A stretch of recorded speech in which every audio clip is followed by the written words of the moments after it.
Si vous voulez développer votre autodiscipline, vous feriez bien d'écouter les paroles de Marc Aurèle. Il a été l'empereur de Rome de 161 à 180 après Jésus-Christ et est considéré comme le dernier des 5 bons empereurs. Pendant son règne, Aurèle a trouvé le temps de rédiger une série d'écrits autobiographiques, connus aujourd'hui sous le nom de Méditation.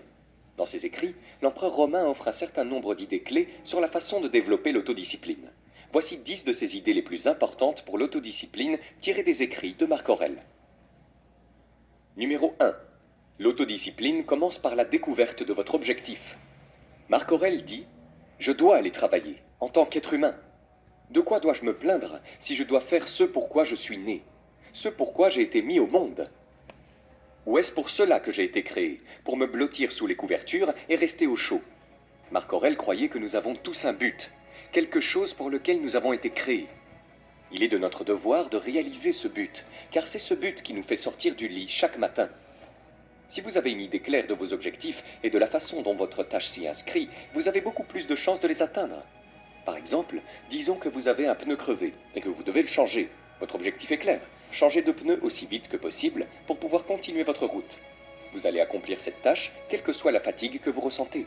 La plus grande source d'autodiscipline est d'avoir une raison d'accomplir la tâche. Si vous ne savez pas quoi faire, commencez tout simplement.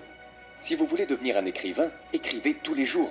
Si vous voulez être un artiste, dessinez et créez tous les jours. Pour tout ce que vous voulez faire, vous n'avez pas besoin de motivation, de recherche ou de conseils supplémentaires. Commencez simplement à pratiquer ce qui vous intéresse et abordez chaque jour comme il vient. Car c'est votre objectif qui vous donnera un désir interne, une impulsion et une motivation pour vous propulser vers votre but.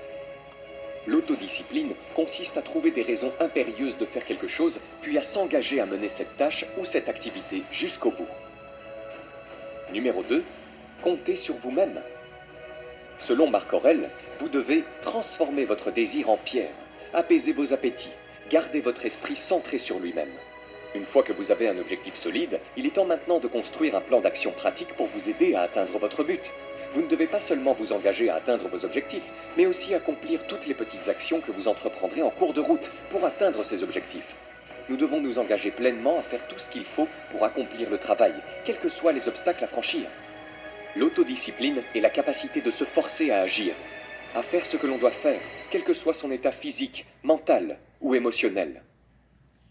Tout ce que vous voulez dans votre vie, tout ce que vous voulez avoir, être et faire, dépend de votre capacité à prendre les mesures nécessaires pour atteindre vos objectifs, que vous en ayez envie ou non. Vous pouvez commencer par élaborer un plan d'action efficace qui comprend une date limite pour la réalisation de votre objectif. Ce plan doit également être construit sur la base de mini-étapes qui décomposent votre objectif en morceaux gérables. Les mini-étapes vous permettront de travailler à l'atteinte du résultat souhaité par petits morceaux et par bloc de temps. Cette tactique vous met à la place du conducteur. Elle vous donne un sentiment de contrôle sur les tâches et les projets sur lesquels vous travaillez. Ce que vous essayez d'éviter en fin de compte, c'est de succomber à l'accablement. L'accablement peut rapidement déboucher sur la procrastination, et la procrastination peut ensuite conduire à la stagnation. Et bien sûr, là où il y a stagnation, l'autodiscipline ne peut exister. Numéro 3. Soyez actif tous les jours. Marc Aurèle dit « Tu dois construire ta vie action par action, et être satisfait si chacune d'elles atteint son but autant que possible, et personne ne peut t'en empêcher. » Même après avoir eu un objectif solide et un plan pratique, 95% d'entre nous ne parviennent pas à atteindre leurs objectifs. Nous échouons parce que nous ne sommes pas cohérents. Nous devons être actifs chaque jour et y mettre du nôtre. Le simple fait de se présenter et de s'immerger dans son métier fait des merveilles pour l'endurance mentale. On se concentre et on accepte le processus ardu qu'il faut suivre pour réaliser quelque chose de grand. Vous devez consacrer d'innombrables heures de travail avant d'en récolter les fruits. L'autodiscipline n'est rien d'autre que l'habitude de la constance, la motivation de faire quelque chose encore et encore, jusqu'à ce que vous le fassiez en pilote automatique et que vous commenciez à voir des résultats. Ainsi, même si vous échouez une fois, par exemple, si vous n'avez pas fait de sport alors que vous savez que vous auriez dû, cela ne définit pas votre caractère. C'est votre capacité à persévérer qui fait de vous une personne disciplinée et forte. Un mauvais jour ne doit pas nécessairement devenir une mauvaise semaine. Une mauvaise semaine ne doit pas devenir une mauvaise année. Dès que vous vous réveillez, rappelez-vous que le nouveau jour est une nouvelle vie. Et allez de l'avant en ouvrant les yeux et en vous concentrant sur ce qui se trouve devant vous, c'est-à-dire la vie elle-même. Numéro 4. Pratiquez l'épreuve volontaire. Selon les mots de Marc Aurèle, nous devrions nous discipliner dans les petites choses et à partir de là progresser vers des choses de plus grande valeur. Si vous avez mal à la tête, entraînez-vous à ne pas jurer. Ne jurez pas chaque fois que vous avez mal aux oreilles. Et je ne dis pas que vous ne pouvez pas vous plaindre, mais ne vous plaignez pas de tout votre être. L'épreuve volontaire est l'une des façons dont nous pouvons développer notre autodiscipline. L'épreuve volontaire signifie se mettre constamment à l'épreuve. Et en rendant la vie inconfortable d'une manière ou d'une autre, nous nous endurcissons pour le jour où nous devrons la vivre pour de vrai. Une épreuve volontaire peut consister à sauter un repas et avoir faim pendant une nuit, à prendre une douche froide, à ne pas fumer, à dormir au sol, à laisser votre veste à la maison lorsque vous savez qu'il fait froid et qu'il pleut, ou à donner la moitié de vos vêtements à une association caritative. Vous pouvez choisir de vous passer des réseaux sociaux pendant quelques jours, ou de jeter votre téléphone intelligent dans le tiroir. Faites-le assez souvent et vous commencerez à comprendre ce que ressentent la pénurie et les difficultés, et que vous pouvez vivre avec les deux si nécessaire. Numéro 5. Pratiquez la dichotomie du contrôle. Marc Aurèle dit « Vous avez le pouvoir sur votre esprit, pas sur les événements extérieurs. Prenez-en conscience et vous trouverez la force. » Être angoissé, être dérangé par de petites choses instantanément est terrible pour la discipline. Vous avez un objectif, vous travaillez, et puis les pensées et la détresse à propos de quelque chose d'externe, c'est-à-dire hors de votre contrôle, vous déraillent. La meilleure chose que vous puissiez faire dans ces circonstances est d'appliquer la dichotomie du contrôle d'Épictète. Rappelez à vous-même ce qui est sous votre contrôle et ce qui est hors de votre contrôle. Si vous acceptez ce qui est hors de votre contrôle, vous connaîtrez la tranquillité. Référez-vous à la formulation suivante la prochaine fois que vous serez en détresse et distrait. Avez-vous un problème dans votre vie? Non? Alors ne vous inquiétez pas. Oui? Pouvez-vous faire quelque chose à ce sujet? Oui? Alors ne vous inquiétez pas. Non? Alors ne vous inquiétez pas. Numéro 6. Ne jouez jamais la victime. Selon les mots de Marc Aurèle, faites votre travail sans vous plaindre. Avez-vous dit l'une de ces choses? Je suis né comme ça. Je n'ai jamais appris quelque chose de différent. Mes parents ont donné un très mauvais exemple. Tout le monde le fait. Qu'est-ce que c'est?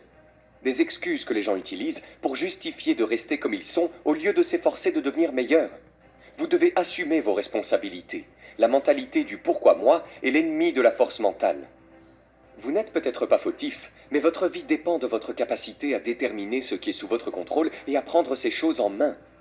Vous devez vous entraîner à formuler ces choses de cette façon au lieu de vous apitoyer immédiatement sur votre sort. Il est certainement plus facile de rejeter la faute sur les autres lorsque quelque chose ne va pas, mais seuls ceux qui ont une certaine force mentale sont capables d'intervenir, même lorsque ce n'est pas de leur faute, et de redresser la barre. Soyez cette personne qui prend des mesures, et non celle qui détourne le regard et rejette la faute sur les autres. Lorsque vous vous victimisez ou que vous vous culpabilisez, vous abandonnez le contrôle et vous vous déchargez de toute responsabilité personnelle. Et sans un sentiment d'appartenance, les progrès significatifs deviennent une tâche impossible. Numéro 7. Pratiquez la gratification différée. Selon les mots de Marc Aurèle, vous êtes donc né pour vous sentir bien, au lieu de faire des choses et de les vivre? Ne voyez-vous pas les plantes, les oiseaux, les fourmis, les araignées et les abeilles vaquer à leurs occupations, mettre de l'ordre dans le monde du mieux qu'ils peuvent? Et vous ne voulez pas faire votre travail en tant qu'être humain? Pourquoi ne courez-vous pas pour faire ce que votre nature exige? La gratification différée implique la capacité d'attendre pour obtenir ce que vous voulez. Imaginez une fête de Noël d'entreprise où vous avez devant vous des plateaux d'aliments délicieux et tentants alors que vous essayez de perdre du poids.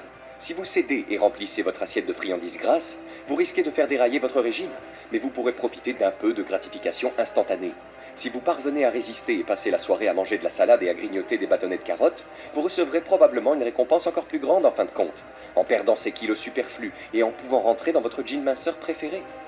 Cette capacité à résister à la tentation et à s'en tenir à nos objectifs est souvent appelée autodiscipline, et le fait de retarder la gratification est souvent considéré comme un élément central de ce comportement. Nous repoussons ce que nous voulons maintenant pour pouvoir peut-être obtenir quelque chose d'autre de mieux plus tard. Numéro 8. Ignorez les opposants. Marc Aurèle dit « Lorsqu'un autre vous blâme ou vous déteste, ou que des gens émettent des critiques similaires, allez dans leur âme, pénétrez à l'intérieur et voyez quelle sorte de personnes ils sont. Tu t'apercevras qu'il n'y a pas lieu d'être angoissé à l'idée qu'ils aient une opinion particulière de toi. Chaque fois que vous sortez de la norme et que vous déclarez, ne serait-ce qu'à vous-même, que vous croyez avoir un but spécial dans la vie et que vous allez faire tout ce qu'il faut pour l'atteindre, vous attirerez les récalcitrants. Les opposants sont les personnes qui critiquent, s'opposent à quelque chose ou s'opposent à votre personne. Les opposants aiment dire non. Ils vous aiment peut-être, mais ils ont peur du progrès. Alors ils sont contre tout, et leurs opinions sont tout simplement terribles pour votre autodiscipline. Vous devez réaliser que vous permettre d'être contrarié par l'opinion de quelqu'un que vous ne connaissez pas ou que vous ne respectez pas est aussi stupide que de s'inquiéter de la météo.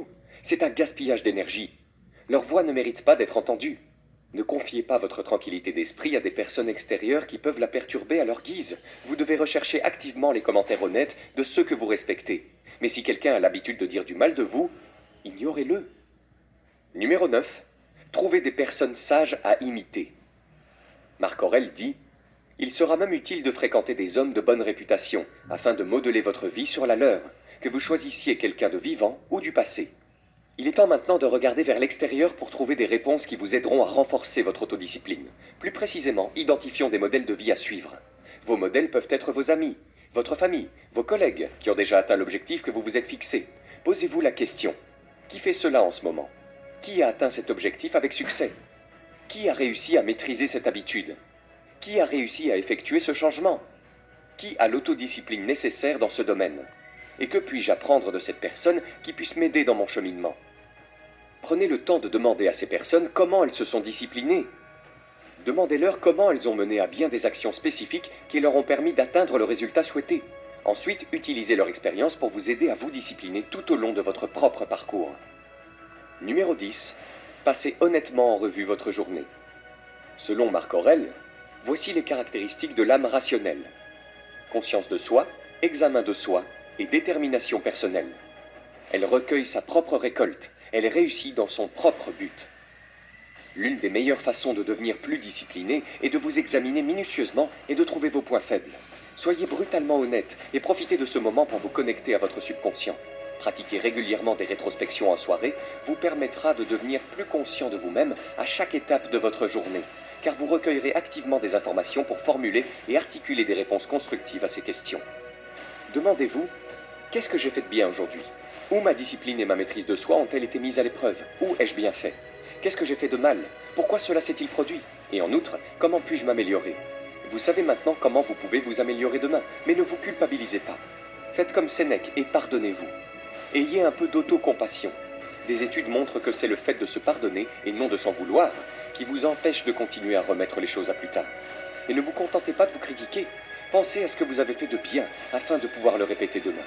Soyez reconnaissant pour ce qui s'est bien passé aujourd'hui. Si vous